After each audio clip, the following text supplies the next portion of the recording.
लेकिन जो मेरे ऐसे साथी हैं, ऐसे समाज से चाहे कोई भी हों, जो सक्षम हो चुके हैं, उन लोगों को स्वेच्छा से जो आरक्षण है उसको उन साथियों को भेंट कर देना चाहिए जिनको वाकई में उसकी ज़रूरत है। कि बंद तो नहीं होना चाहिए, लेकिन जिनको मिलना चाहिए उनको मिले। जी।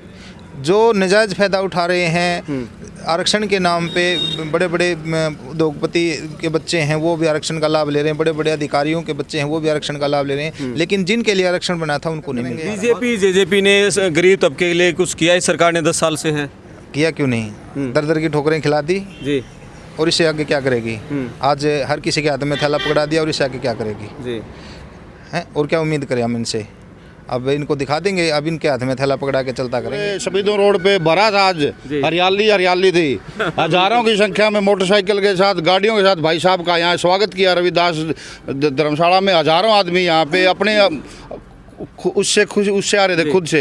ये बदलाव होगा, इस बदलाव होगा और 100% होगा। और आज उचाना में भी देख लिया आपने, वहाँ पे कितने हजारों में महिलाएं थी, वो एक ही आवाज़ बोल रही थी भी परिवर्तन परिवर्तन करेंगे, हमारा होगा परिवर्तन। बताइए मुझे, जिन लोगों ने, जिन देशों ने इस मशीन का आविष्कार किया वहाँ बैलेट पेपर से इलेक्शन इलेक्ट होते हैं जी।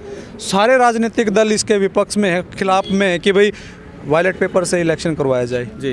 तो इनको कौन सी खाज है कि ये इलेक्शन बैलेट पेपर न करवा कर ईवीएम पे करवाते हैं जी।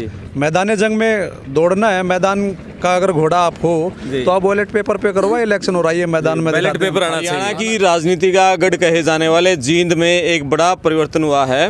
रविदास समाज के हजारों की संख्या में युवा लोगों ने आज इनेलो पार्टी ज्वाइन की है। मेरे साथ एडवोकेट सुनील राजबामणिया हैं और इनकी अगुवाई में हजारों लोगों ने अभय चौटाला की मौजूदगी में इनेलो का झंडा, ये इनेलो का पट्टा थाम लिया है और ये बड़ा परिवर्तन लाने का संकेत है। सुनील राज जी से पूछेंगे कि आखिर इन्होंने इनेलो में ही आस्था व्यक्त क्यों की।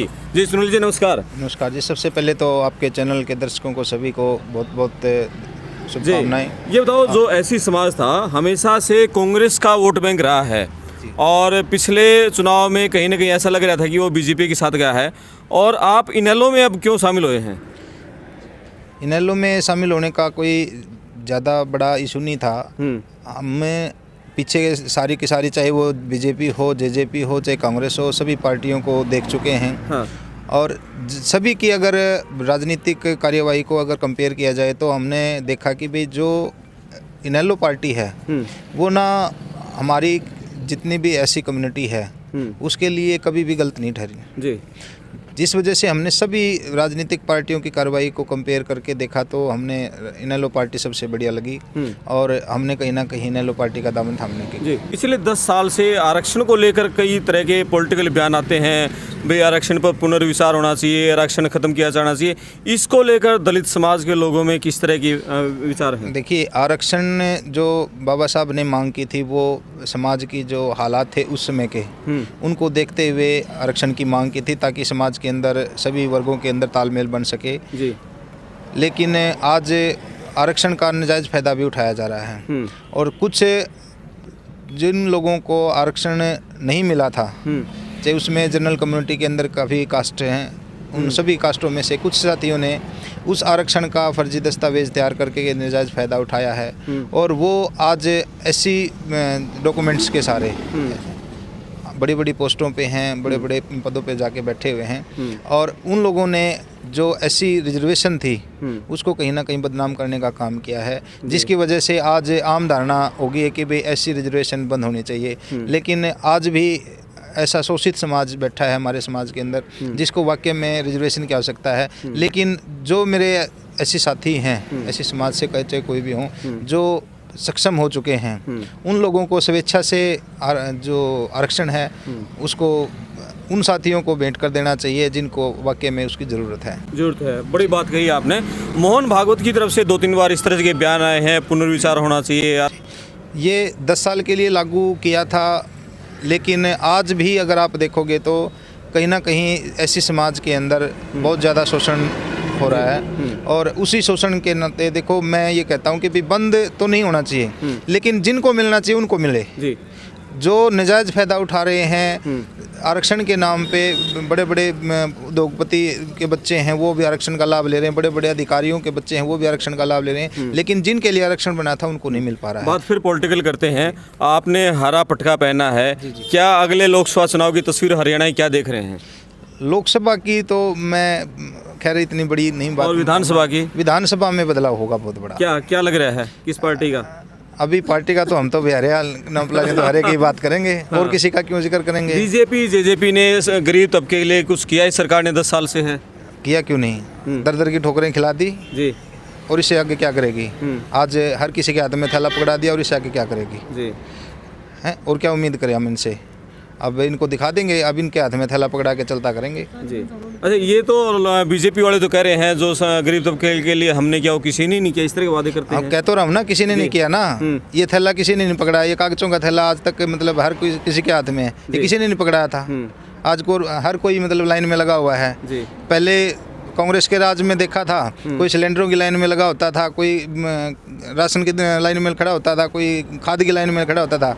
आज सीएचसी सेंटरों की लाइन में खड़े हैं सारे। बिल्कुल है, लाइनें तो वैसे ही चल रही हैं। चलो, और बदलाव करेगी इस बार? बदलाव करेंगे, पक्का करेंगे। और जी। अब जो मैं देखो पूरे ऐसी समाज की तरफ से एक ही अपील करता हूँ पूरी जनता से, जो भी कहीं ना कहीं जो जागरूक हुए हैं साथी, उन लोगों से मेरी प्रार्थना है कि भाई ये जो बदलाव की मुहिम चौधरी अभय सिंह चौटाला जी ने शुरू की है, परिवर्तन यात्रा जो करके उन्होंने बदलाव लेके आए, उस बदलाव की मुहिम का हिस्सा बने जो जागरूक हो चुके हैं। आपको देख करके अन्य लोग भी कहीं ना कहीं जागरूक होने का काम करेंगे। मेरी सभी से अपील है कि भाई आने वाले विधानसभा के अंदर एक बार ये विचार जरूर करें कि भाई हमारा वोट बिकाऊ नहीं है, कोई ना शराब के नशे में बिके, ना कोई पैसे के लालच में बिके, ना ही राशन के लालच में बिके, क्योंकि ये भी एक बहुत बड़ा लालच जो हमारे बीच में छोड़ दिया गया है, जिसको बहुत बड़ी ढाल बना करके ये हमारा इस्तेमाल करते हैं। आज हमें लाइनों में खड़ा कर दिया है, और उन लाइनों से निकल करके मैं कहता हूँ कि भाई इन लोगों को लाइनों में खड़ा करो। जब इनको पता लगेगा कि भाई हाँ भाई वोट लेने के लिए ऐसे आना पड़ता है जनता के बीच में, जब वो हमारे दरवाजे पे आके लाइन लगाएंगे ना, तब उनको पता लगेगा कि भाई लाइनों में खड़ा होना कितना मुश्किल होता है। एक दो युवा साथी और हैं जी, आप बताओ। इन्होंने कहा है कि अनाज के सहारे ही वोट खरीदी जा रही है, एक तरह से खरीदना ही हो गया ये। बिल्कुल जी, समय और इतिहास गवाह रहा है सर इस चीज़ का हमेशा से ही कि भी दलित तो शोषित और वंचित समाज का जो शोषण जी इन लोगों ने किया। आपने एक बात कही कि भी हमारे समाज का जो एक 5 किलो अनाज के में सौदा किया जा रहा है, ये सौदा ही है सर जी। एक आम आदमी, एक जन आदमी अपने अधिकारों की आवाज़ ना पहुंचाए, एक आम आदमी राजनीतिक करियर में ना पहुंचे, इसलिए इन लोगों ने क्या किया कि भी एक आम आदमी को कोर्ट कचहरियों में लाइनों में ऐसे उलझा के रख दिया इस जेजेपी बीजेपी सरकार ने कि पिछले 10 साल होने को है सरकार को, आज तक किसी के डॉक्यूमेंट्स पूरे नहीं हुए हैं जी। ये शोषण ही तो और क्या है। क्या लोगों में गुस्सा है इस बात को लेकर? सर आपके चैनल के माध्यम से मैं बताऊं, आप ये कह रहे हैं कि लेकिन जब भी चुनाव होते हैं, चुनाव में जीतती बीजेपी ही है, वो फिर वोट गुस्सा कहाँ जाता है? वो गुस्सा उनका बिल्कुल जो गड़बड़ मशीनों में ये करते हैं ना, 101% करते हैं। है गड़बड़? बिल्कुल 101%। एक बात बताइए मुझे, जिन लोगों ने, जिन देशों ने इस मशीन का आविष्कार किया, वहाँ बैलेट पेपर से इलेक्शन इलेक्ट होते हैं जी। सारे राजनीतिक दल इसके विपक्ष में है, खिलाफ में है कि भाई बैलेट पेपर से इलेक्शन करवाया जाए जी। तो इनको कौन सी खाज है कि ये इलेक्शन बैलेट पेपर न करवा करके ईवीएम पे करवाते हैं जी। मैदान जंग में दौड़ना है, मैदान का अगर घोड़ा आप हो तो आप बैलेट पेपर पे करवाए इलेक्शन हो रही है मैदान में, बैलेट पेपर आना चाहिए बिल्कुल आने। क्योंकि एक बात बताइए, मैं ये और कहना चाहता हूँ सर आपके चैनल के माध्यम से, जब हम यहाँ से लाखों कोसों करोड़ों दूर घर बैठे एक छोटे से रिमोट से चंद्रयान लैंडर जैसे उपकरण को कंट्रोल कर सकते हैं, तो धरती के ऊपर, धरती पे यार ईवीएम मशीन को कंट्रोल करना कौन सा बड़ी बात है भाई। बिल्कुल बिल्कुल। और शमशेर ढांडा जी हैं। शमशेर जी, आप बताओ, जींद में हज़ारों जो युवा साथी हैं रविदास समाज की, उन्होंने इनेलो ज्वाइन की, उचाना में महिला शक्ति थी, हज़ारों की संख्या में वहाँ थी, क्या बदलाव इनेलो के प्रति? गिल साहब, ये तो बदलाव चल चुका है। अभी भाई साहब ने जब परिवर्तन यात्रा की थी, उन्होंने समाज को एक माला में पिरो दिया है और किसान मजदूर एक हो चुका है। और मैं इनका धन्यवाद करता हूँ जनशक्ति मंच के सभी साथियों का, खासकर हमारे सुनील राज एडवोकेट वकील साहब का, जो इनकी पूरे सैकड़ों के साथ आज ये हमारी पार्टी में शामिल हुए हैं। और मैंने शुभकामनाएं देते हैं, इनका भविष्य उज्जवल हो आगे।